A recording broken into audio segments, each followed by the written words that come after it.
Hey guys, what's up? JK with PornReboot here. Hope you're having a wonderful day. Today we're going to be talking about a question that I receive a lot. JK, how do I know that I have rebooted?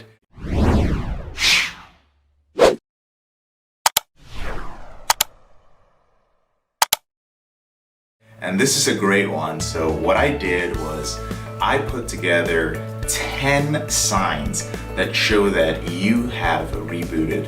And there are a few things that I would like to make clear before we begin this video.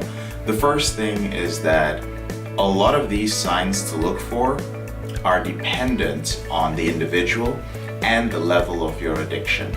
The second is that some of these are from my personal experience, but the vast majority of them are what I've observed from my clients and just from men who have been in contact with me during their reboots for the past 7 years or so. So I want you to keep that in mind, and even though it says 10 signs, you don't have to look for all 10 signs, okay? This isn't just like, oh, it's clickbait and all 10 signs apply to me. All right, it's just a bunch of them that I put together, and I will clarify which ones came from my own life and which ones are more common across the board, and also which ones are rare. You know, it depends on the level of your addiction, as I said earlier on. So let's begin. The first sign that you've recovered is that you no longer experience any erectile dysfunction during sex. Now, if you were, of course, one of those men who experienced PIED when he was having sex, porn-induced erectile dysfunction, you start realizing two things, or rather you start experiencing two things. The first thing is that you no longer have problems getting erect when you're actually having physical sex. And the second thing is that a lot of your anxiety that was connected with having sex goes away. And that happens naturally. It doesn't hang around over like a 2-year period unless you have some other issue. So that's one of the first things. Normal erections during sex, able to have sex without losing your erection, and the anxiety that was coupled with that goes away. It does not stay around like regular performance anxiety. The second is improved efficiency at work. And here's what I mean. When you struggle with porn addiction, your executive function is affected. Executive function is regulated by your prefrontal cortex. So basically, it's a function of your brain that allows you to prioritize tasks, it allows you to stay motivated, it allows you to stay focused on certain tasks. And if you've noticed, if you've been off porn for a couple of weeks, sometimes a couple of months, you notice that you're very efficient, you're very focused, you're getting things done, little things like your to-do list, you knock it out. If you're in school or if you're at work, you're getting projects knocked out. If you run a business, a lot of projects, ideas, everything runs more or less smoothly. However, the moment you slip after staying off porn and masturbation for a couple of weeks, you realize that the next couple of days you're a little bit frazzled, you find yourself losing things here and there, you find yourself losing your temper because you're no longer able to follow a train of thought and you're no longer able to complete many projects. So one of the things that you notice when you've rebooted is that it simply just becomes a part of your lifestyle. You are a lot more efficient than you used to be at work. The third one is actually combined to the one I just mentioned right now, which is that you experience a lot more motivation to complete your daily tasks. Now, this is one of those that is very important. This is one of those that applies to me as well. It was something that I experienced. I had no motivation to do things. There were a lot of things that I wanted to do, even from basic things like paying my bills to more complex things like applying for a job or whatever the case may be. But I just couldn't get myself to do them. I would actually get up in the morning and I would have the intention to do it. Sometimes I would start doing it, but it would just fizzle out because I just couldn't see myself sitting down for an hour to study for some certification that I wanted to get. I couldn't do that. So one of the things that I noticed very clearly was that in my career back then in sales, I was able to study, I was able to focus on our product more, I was able to pick up new certifications, and there was nothing else that changed in my life. There wasn't some bonus that I was being given from work. I didn't receive a raise. Nothing special really happened. I didn't make any more money that motivated me to make more money. The only thing that changed was that I was just no longer watching pornography and I was no longer masturbating. That was the big change in my life at that point in time. The fourth is that you begin to experience more intimacy and connection during sex. Now, if you're married, if you have a partner, if you're active sexually with your partner, and you're struggling with pornography, you notice that when you have sex with your partner, it's all about the sex, it's all about the positions, it's all about that sexual energy that you experience a lot when you view pornography. Usually there is no intimacy and there's no connection.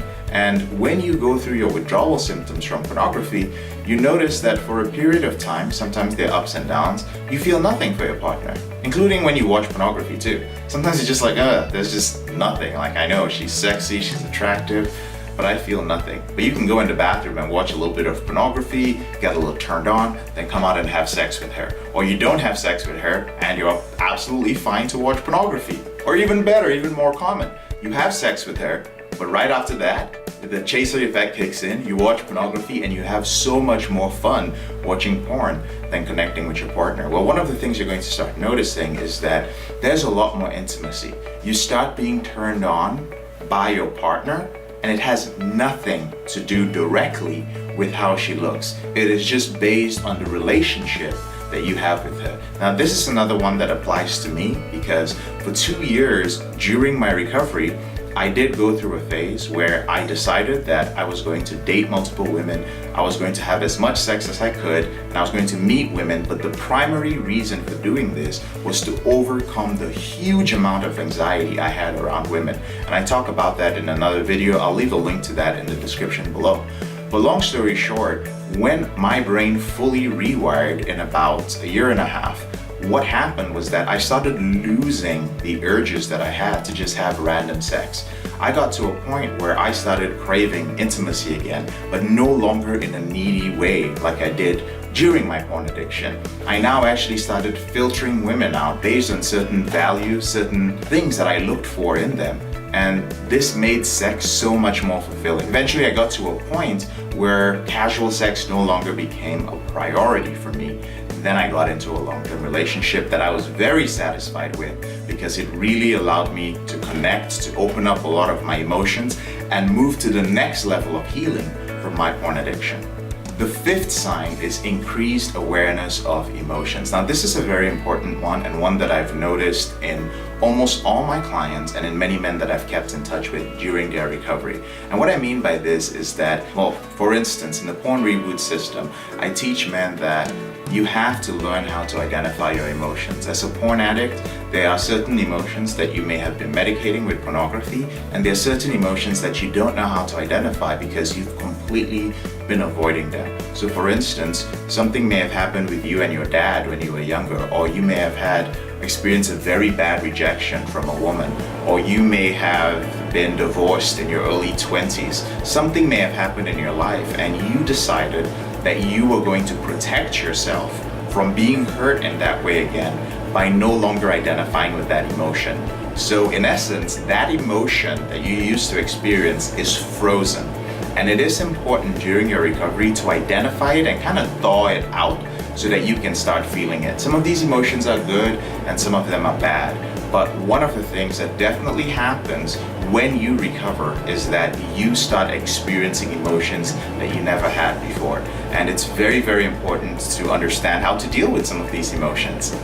The next is another sexual sign, and this is that you start noticing that you are less exhausted after orgasm. Now, typically, when you were in recovery from your addiction in the early days, and when you were struggling with pornography, when you have sex and you orgasm, that's it. It's game over, right? There's no, your refractory period barely exists. You are totally done. In fact, you may not even want to engage in it again. Of course, you're happy to watch porn, but another round of sex, not really in the books. And one of the things that many men notice when they are fully recovered is that your refractory period is back again. You know, if you were fortunate enough to be sexually active, let's say in your 20s, before you became addicted to pornography, you will notice that your refractory period is almost close to what it was prior to the time that you began your porn addiction. So that's pretty exciting. That's a great thing to observe. And for that reason alone, many men are happy to just stay recovered and stay off pornography.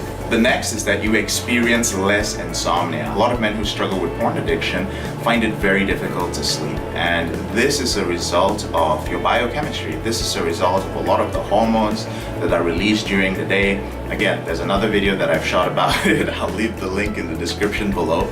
But your insomnia pretty much goes away as long as you are healthy and as long as you're maintaining a great sleep schedule. Sleep becomes something that you can manage again. And in my case, my problem with sleep was that I would tend to sleep too long. So I couldn't sleep late at night, so I would end up going to sleep at about 2-3 o'clock, tossing and turning, then I would knock out for like 8-9 hours. One of the things I noticed when I recovered was that, I hate to use the term sexual energy, but when I was not ejaculating, when I was even not having sex, there was a tendency for me to sleep just 6.5 hours, and I was more consistent with it. I would wake up fully recharged. I wouldn't wake up lethargic and tired and feeling like I didn't sleep for 8 hours. 6 hours was enough for me. So that was one of the things that I noticed, and many men who recover noticed that as well. The next sign that you've rebooted is that you start experiencing less feelings of guilt and shame and depression and sadness. And this is one of those that is common across the board. One of the reasons why is because a lot of us deal with shame connected to our porn addiction. And once you get an accountability partner, once you're in the right community and you start sharing your experiences, you get rid of a lot of the shame.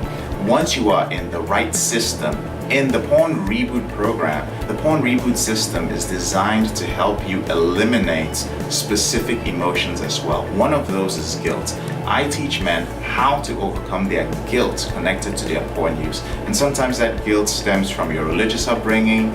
It stems from things that may have happened in the past to you traumatically, and it sometimes stems from some of your limiting beliefs. Whatever the case may be, you start releasing a lot of that. Your depression, which comes from multiple failures, losses, disappears as well because you start experiencing more wins. Now, with this particular sign, I cannot speak for the men who have used willpower to overcome their addiction. I can only speak for the men who have used the system. But there are some men that have commented and who have sent me emails who have said, JK, I used willpower. And honestly, when I got to, a year and a half, I got to 2 years, some men have emailed me who've been off it even longer. They were like, dude, I just felt amazing, okay? So you can take it from those men's testimonials. But all those negative emotions, there's a noticeable drop in them. And again, that is one of those things, just like with the having normal orgasms and enjoying sex and being able to have multiple rounds of sex, this is one of those things that is really worth it, because sometimes it's just really the negative emotions that really crush us and get us at the end of the day. Next is that your sex drive and the things that turn you on become a lot more natural. So instead of being attracted and turned on by the things that pornography conditioned you to be turned on to, you start noticing that you're attracted to things that are more natural. So for instance, you may have only been attracted to women who looked a certain way or certain body parts, and now you could be, I'll give you an example of something that happened to me when I recovered. Was I remember having a conversation with a woman, and she wasn't a woman that I found attractive. She didn't have the body shape, or she wasn't my type, so to speak, but there was something about her personality that was just really awesome, and there was this connection, and it wasn't even anything, we weren't flirting, it was just what her personality was like. And suddenly I found myself, having an erection, and there was a little bit of shame there, because even though I was recovered, but I was like, it was so unusual. I was like, why am I attracted to this woman sexually? And I realized that because I'd been off pornography for so long, I was away from all that violence, all that extreme stuff, I was starting to find traits in people that I was naturally predisposed to be attracted to. And that was just a reaction. There was nothing wrong with it. It wasn't bad per se. And that was awesome, because guys, it's so wonderful to be able to look at a woman and really not sexualize her. On the other hand, it's wonderful to look at a woman or connect with a woman and feel your sexual energy. Again, I don't like that word. And it's another thing to look at a woman and experience arousal because of her personality. This is really what you need prior to getting into a relationship. And I tell every man, before you get into a relationship, if you can get to this point, this is really going to help you in choosing your partner, so you don't end up with a partner that's not a good fit because you picked her primarily based on how she looked, and you just completely ignored or overlooked parts of her personality that just weren't a good fit for you. And finally, one of the signs that you have rebooted is that you experience an openness to new experiences and a rekindling of many of your old passions. So there are a lot of men who, as you're struggling with porn, right, and you're trying to beat this addiction, you're getting older as well. Time is passing by. You need to get a job. You sometimes get married. You have kids. Things happen in your life. So sometimes we attribute our lack of excitement for life, or lack of adventure, or losing our passions, we attribute that to just things happening in life, growing up in society. But I would like you to explore the possibility that your porn addiction took you away from many of those things. Your brain rewired. You became so focused on this aspect of your life, and let's say there was an emotion that was connected to a passion of yours, something you really enjoyed. But as you grew up, maybe something came up that may have, let's say, taken that passion away from you, just as a result of growing up. And you didn't know how to deal with that. You're like, man, I'm gonna lose this thing I'm passionate about.